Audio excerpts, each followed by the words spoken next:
어떤 사물이 그 사물의 목적의 기준이 되는 표적을 지표라고 말합니다.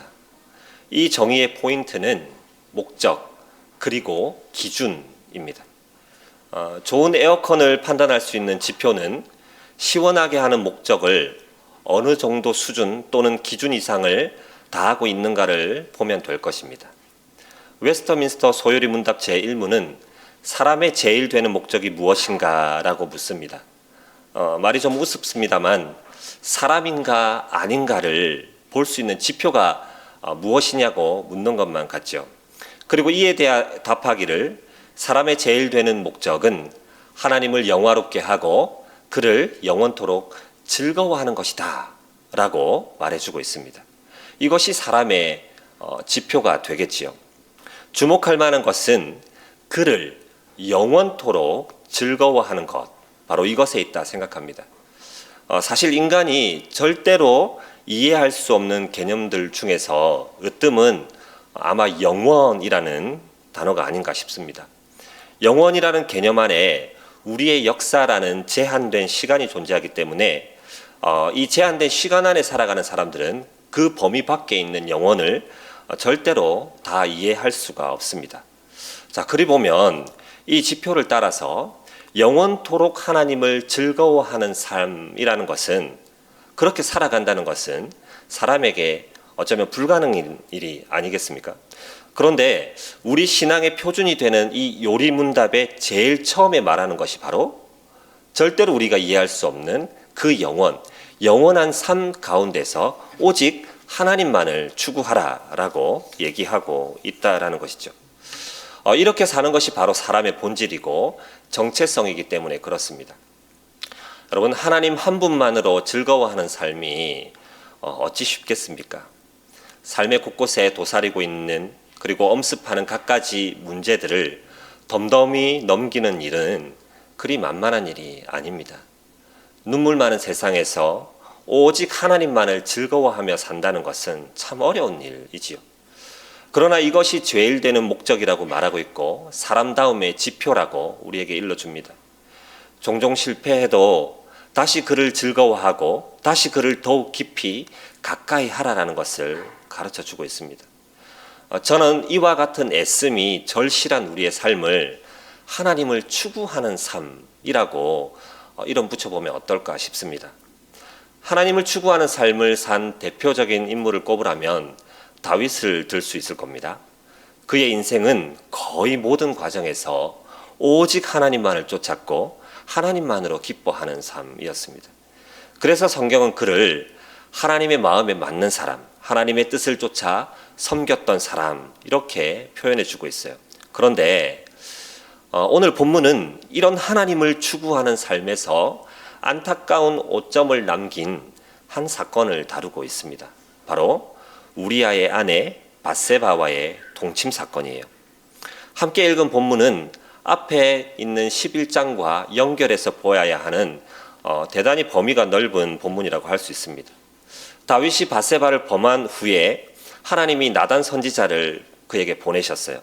그리고 많은 가축을 가진 부자가 가난한 사람의 하나 있는 것을 빼앗아서 자기 지인들과 나눠 먹을 것을 예로 들어서 다윗을 심히 책망합니다. 그런데 원래 다윗이 그런 사람입니까? 아니지요. 목동이었던 다윗은 어떤 사람이었습니까? 골리앗 앞에서 배짱을 부릴 수 있을 만큼 하나님을 철저하게 신뢰했던 믿음의 소유자였습니다. 그는 매일 밤낮을 양들과 보내면서 하나님과의 친밀한 교제를 통해 하나님이 어떤 분인지를 알고 또 그 하나님과 동행하였던 사람입니다. 하나님의 창조 질서, 그 세계를 바라보고 감탄하면서 주님의 놀라운 일하심을 찬양하던 그런 사람이 바로 다윗 아니었습니까? 주옥 같은 그의 노래는 시편 여기저기에 담겨서 오늘날도 우리에게 읽히며 큰 은혜를 더해주고 있지요. 그야말로 하나님을 즐거워하는 삶, 하나님을 추구하는 삶이었습니다. 그런데 그가 왕이 되고 얼마의 시간이 지난 후에 오늘과 같은 일이 벌어지고 말아요. 어느 날 저녁 때 다윗이 자다 말고 일어나서 왕궁 옥상을 거닙니다. 사무엘하 11장 1절을 보면 이 시기는 암몬과의 전쟁이 한창일 때였고 특별히 이 싸움에서 왕이 출전해야 할 때라는 것을 말해주고 있습니다. 왕이 전장에 있었어야 한다는 거죠. 그런데 무엇 때문인지 다윗은 군사들만 보내고 자신은 예루살렘에 머물러 있습니다. 그리고 이날 밤 침상에서 일어나 옥상을 서성이고 있어요. 그때 한 여인이 목욕하는 장면을 보게 되죠. 보통은 아이고 머니나 이렇게 하고 고개를 돌리기 마련인데 다윗은 사람을 보내서 그 여인이 누군지 알아보라고 말합니다. 여러분 한번 생각해 보십시오.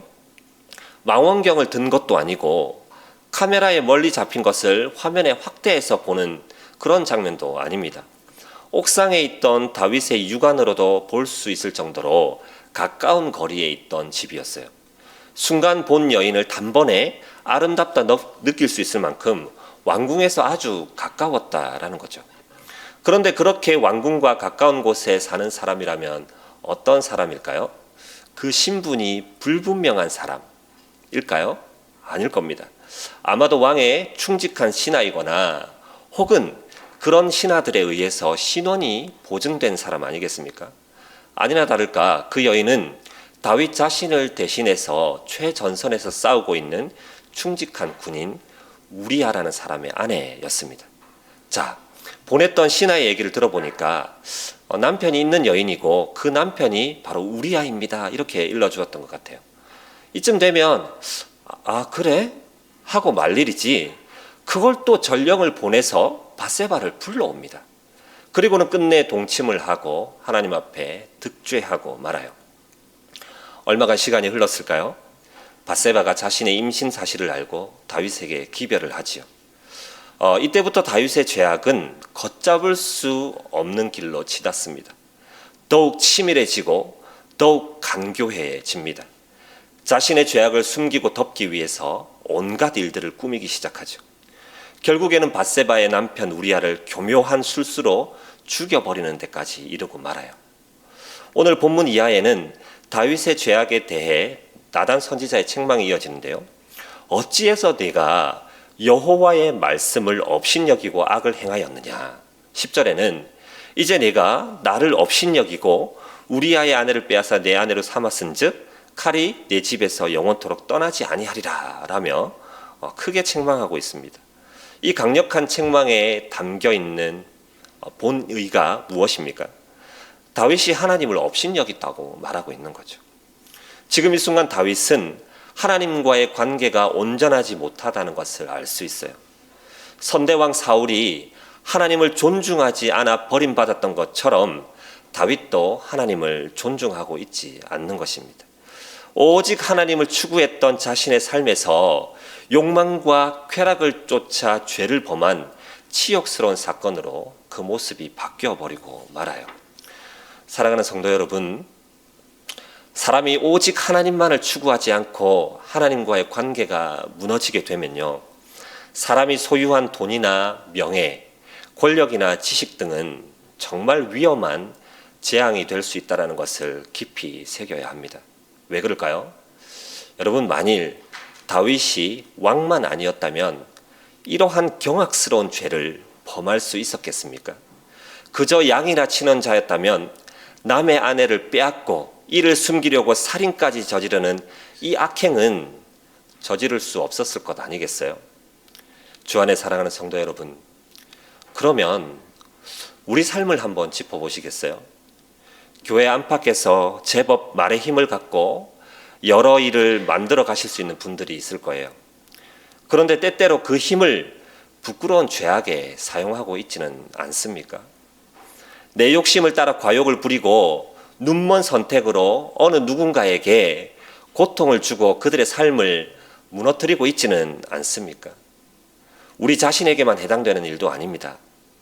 인적 자원, 경제적 여력이 있는 분들은 사랑하는 자녀에게 보다 다양하고 밀도 높은 양질의 교육을 공급해 줄 수 있을 겁니다. 이 자녀는 시간이 지날수록 또래의 아이들과는 분명한 격차를 벌려가면서 그 지적 수준이 높아지겠죠. 취업이 보장되고 고수익을 얻는 직장도 갖게 됩니다. 유력한 정치인이 되기도 해요. 그야말로 돈, 명예, 권세를 두루 갖게 될 것입니다. 그런데요, 이 아이가 하나님과의 관계는 전혀 세워지지 않고 있다면, 하나님을 추구하는 삶을 살고 있지 않다면 어떨까요?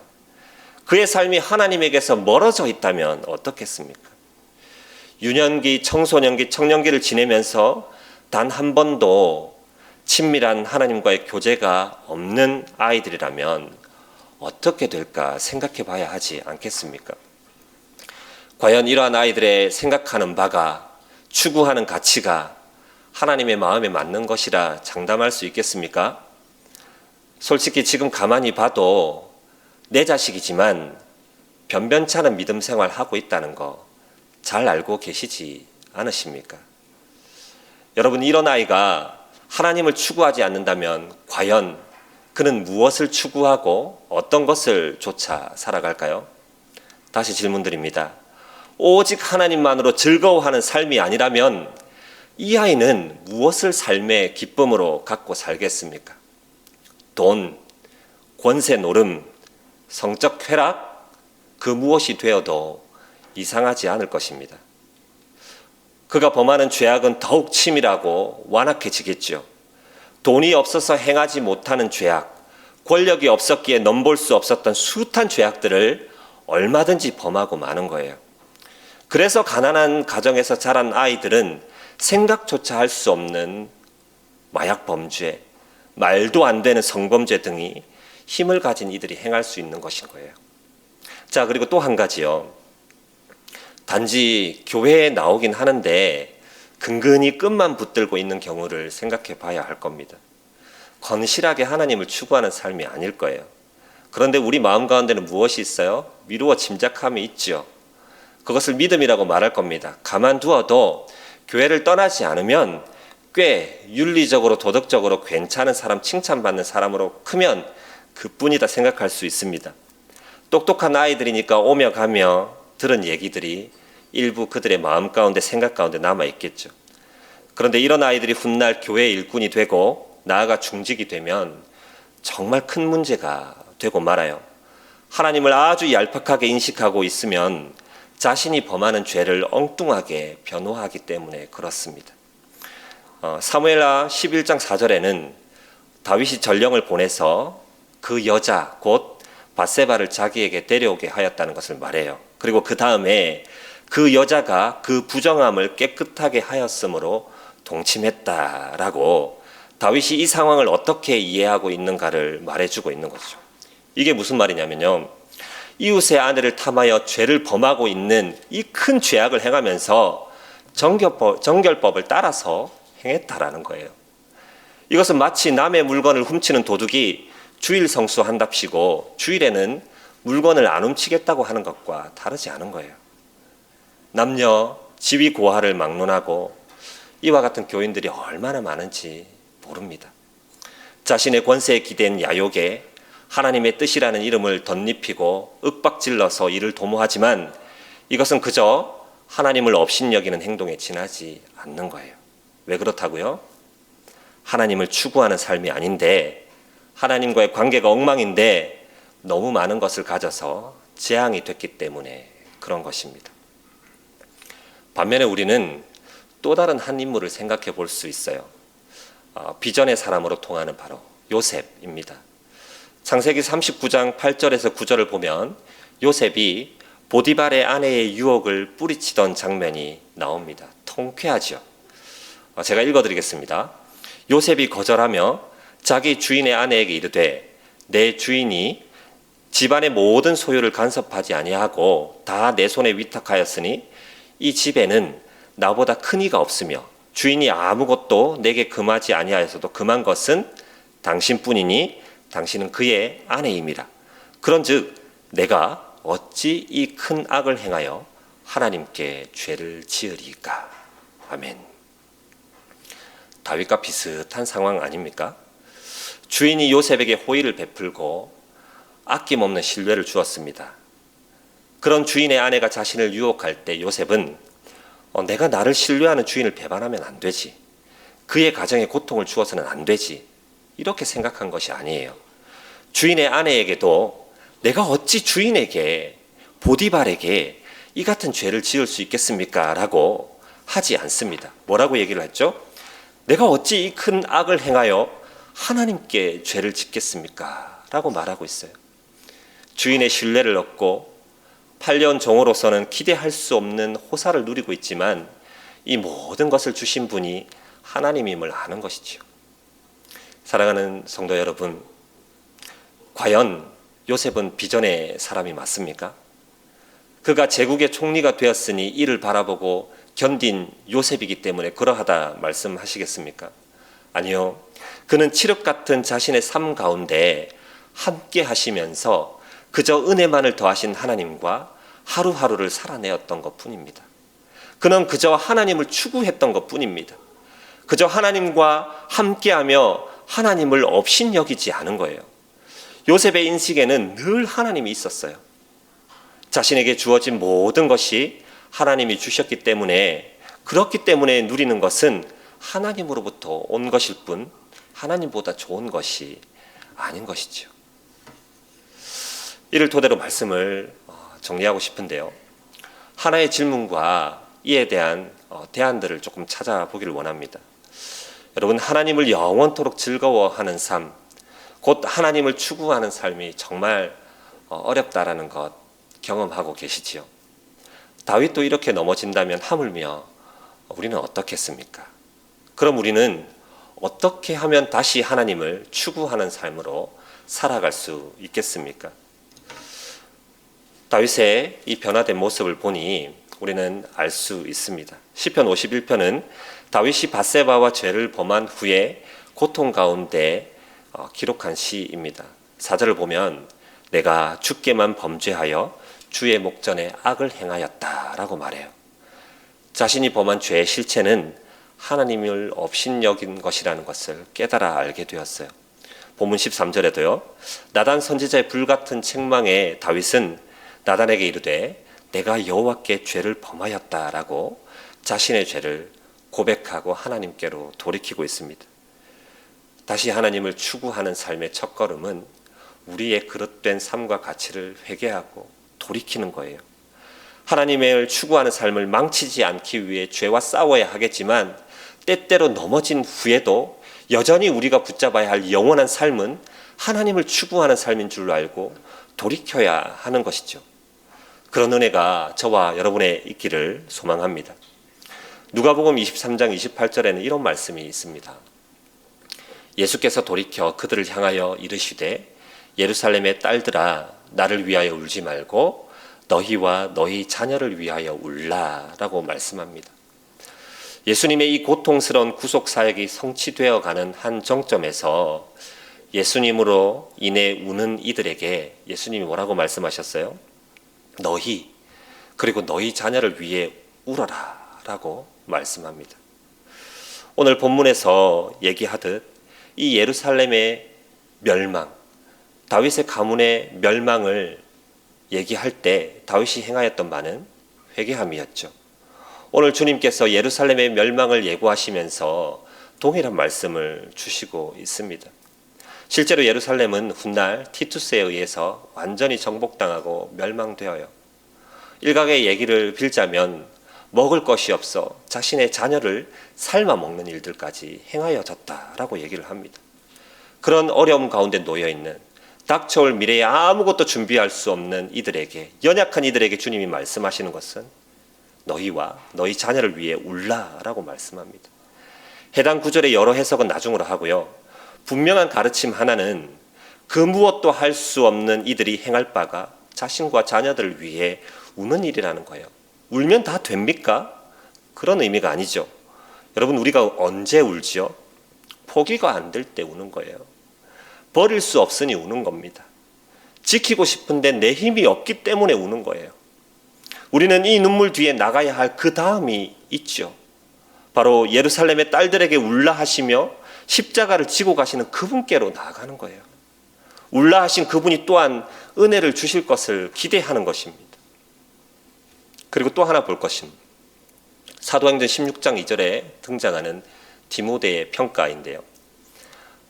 여러분, 우리가 이 디모데라는 인물을 좀 가볍게 보는 경향이 왕왕 있어요. 그러나 16장 2절의 말씀을 보면 디모데는 루스드라와 이고니온에 있는 형제들에게 칭찬을 받는 자였다라고 말합니다. 칭찬받는 일 쉬운 일 아니죠. 어떻게 그런 일들을 할 수 있었을까요? 디모데후서 3장 15절을 보니까 또 내가 어려서부터 성경을 알았나니 성경은 능히 너로 하여금 그리스도 예수 안에 있는 믿음으로 말미암아 구원에 이르는 지혜가 있게 한다라고 말해요. 어려서부터라고 말하고 있죠. 그리고 구원을 얻게 하는 그 지혜가, 믿음이 있게 하는 그 능력이 말씀에 있다라는 것을 우리에게 일깨워 주고 있습니다. 누가 디모데에게 성경을 알게 했을까요? 그의 외할머니 로이스와 어머니 유니게 아니겠습니까? 본을 보여 행하고 말씀을 최우선으로 삼았던 어머니가 있어서 디모데가 있다라는 것이죠.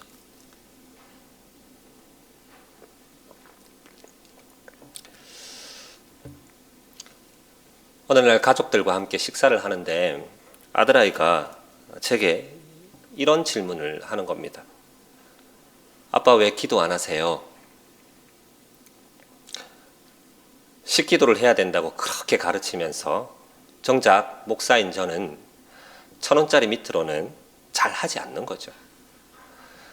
그런 모습을 바라본 또 다른 아이의 태도는 어떻겠습니까? 이 정도 음식에는 식기도 건너뛰어도 되나 보다. 하나님 앞에 감사하는 삶, 말로만으로 끝나는가 보다. 이렇게 생각하지 않겠습니까? 얼굴이 벌개졌습니다. 본을 보여주지 못하는 저의 삶을 확인하게 되었어요. 기도를 말하고 말씀을 읽어야 한다. 말씀이 우리를 구원 얻게 한다. 능력이다 가르쳤지만 잘 되지 않는 것이죠. 하나님을 추구하는 삶의 가치를 얘기했지만 정작 제 삶은 그렇지 못한 거예요. 저만 그런가요? 우리 중 어느 누구도 이 부분에서 예외다라고 자신을 변호하며 변명하며 면피할 수 있는 분은 없을 거예요. 오늘 다윗의 삶을 한번 돌아보시겠어요? 그의 삶 전반에 걸쳐서 흠잡을 만한 것은 그렇게 찾기 쉽지 않습니다. 오직 한 사건, 이 밧세바와의 동침 사건, 이것으로 인하여 다윗이 그의 하나님을 추구하는 삶에 오점을 남겼어요. 그러나 그런 그에게 더하신 하나님의 은혜는 그를 다시금 회복시키셔서 하나님을 추구하는 삶으로 전향하게 하셨다는 것을 기억하기를 바랍니다. 주 안에 사랑하는 성도 여러분, 자녀를 잘 양육하는 것이 부모의 일이라면 주일학교에 속해 있는 아이들을 하나님을 추구하는 자로 세워가는 것이 주일학교의 사명입니다. 이 일을 좀 해보자는 거예요. 우리가 힘을 모아서 함께 그 아이들을 위해 기도하고 그들을 말씀 가운데 세워가며 함께 울자는 것이지요. 저도 얼추 한 19년여를 주일학교 사역만을 쭉 해온 셈 아니겠어요. 한 서너 교회, 네댓 교회를 지나오면서 수련회 때가 되면은 기억들이 지금도 새록새록 납니다. 어제는 제가 인천에서 사역할 때 고등부로 데리고 있던 아이들이 청년이 되어서 내려왔어요. 목사님, 저희들 왔어요라고 얘기하길래 같이 밥을 먹고 그들도 이제 수련회 준비 과정을 앞두고 어떻게 준비하고 있는지를 함께 얘기를 나눴습니다. 새록새록 생각이 나더군요. 부족한 재정들을 성도들이, 부모님들이 찬조로 채우고 부족한 기도를 같이 모여서 함께 기도하고 아이들을 위해 울고불고 그런 사역들이 펼쳐지고 있는 거예요. 그래서 이 코로나 때에 아이들을 잃지 않고 그들을 근근히 믿음 안에 붙들고 가는 것을 보게 됩니다. 여러분, 우리의 아이들, 다음 세대들은 지금 이 세상에서 신앙과 세상의 가치관 사이에서 쉽게 신앙을 선택하지 못하는 기로에 놓여 있습니다. 하나님을 추구하는 삶이 그들의 중심이 아니기 때문에 때때로 더 큰 가치를 쫓을 수밖에 없는 입장에 놓이기도 해요. 그렇게 무너지기도 합니다. 그러나 그때에도 그들이 돌이켜야 할 것은 무엇입니까? 다시금 하나님께로 돌아 나와 하나님을 추구하는 삶으로 살아가도록 하는 것이에요. 우리로부터, 우리의 삶으로부터 변화된 삶을 살고 자녀들에게도 그와 같은 본을 보이시는 저와 여러분이 되기를 말씀으로 축복드립니다. 기도하겠습니다.